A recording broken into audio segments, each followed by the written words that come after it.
Learning optimism. We differ in how we go about explaining events that take place in our lives. Some of us are prone to explaining things to ourselves in a more optimistic or pessimistic way because we have learned to talk to ourselves this way through, for example, examples of our parents, past experiences, social or environmental factors, or our genetics.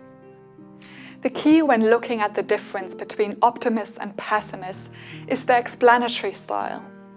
3 cognitive distortions tend to underpin the way we understand our experiences. Permanence, as for example seeing a negative situation as fleeting or lasting and unchangeable. Pervasiveness, as seeing things from a global perspective, affecting all things in our life, or just a specific element of adversity. And personalization, as blaming ourselves or blaming other people or circumstances. Pessimists tend to believe bad things are simply bound to happen, they are at a fault, and that negative outcomes will be permanent. Optimists, on the other hand, expect good things to happen to them. They tend to see setbacks as temporary events caused by circumstances. Rather than giving up or feeling helpless in the face of failure or adversity, optimists view it as a challenge that can be overcome or fixed. Usually, this isn't always fixed, and we may shift on the continuum depending on our mind state or the specific circumstances. But by identifying our distortions and how they influence our emotions and actions, we can all learn to be more optimistic.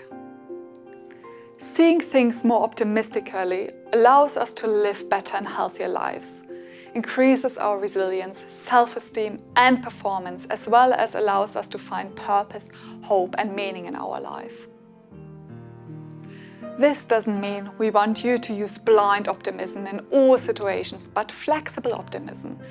In some circumstances, you may feel that using pessimism's keen sense of reality might be beneficial to, for example, prevent any risk.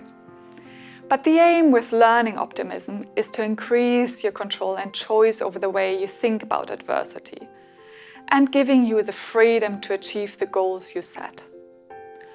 Learned optimism can be seen as more of a strategy, an outlook and cognitive skill that we can learn to cultivate by challenging our negative self-talk and finding a more encouraging and helpful point of view.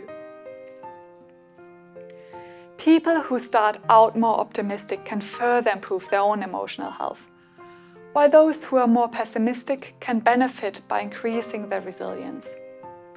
This can be learned with the ABCDE technique. When we encounter adversity, we react by thinking about it. We try to explain it. Our thoughts congeal into beliefs. It might be something related to your health, your family, your relationships, your job, or any other sort of challenge you might experience. Start recording these situations and be objective about them. Record your description of what happened, not your evaluation of it. Beliefs may become habitual. We don't even realize we have them unless we stop and focus on them. The beliefs are the direct cause of what we feel and what we do next. They can spell the difference between giving up and constructive action. The explanatory style is how we get from A to B, and this is what we can learn to change and interrupt. Make a note of the type of thought that are running through your mind when you think about this adversity. Be as honest and separate thoughts from feelings. Feelings will follow in consequence. Consider what sort of consequence and behavior emerged from the beliefs you recorded. Did such belief result in positive action, or did they keep you from reaching your goals? Note down your feelings and your following actions. The next step is to dispute your beliefs. We can change our explanatory style by challenging these cognitive distortions. Think about your beliefs from step 2 and look for examples that prove those beliefs wrong. Ask yourself, what is the evidence for this belief? Are there alternatives or implications to the beliefs? Is there a less destructive way to look at it? Scan for all the possible contributing causes and focus on the changeable. Here, it may help also to distance yourself and to remind yourself that beliefs are just beliefs.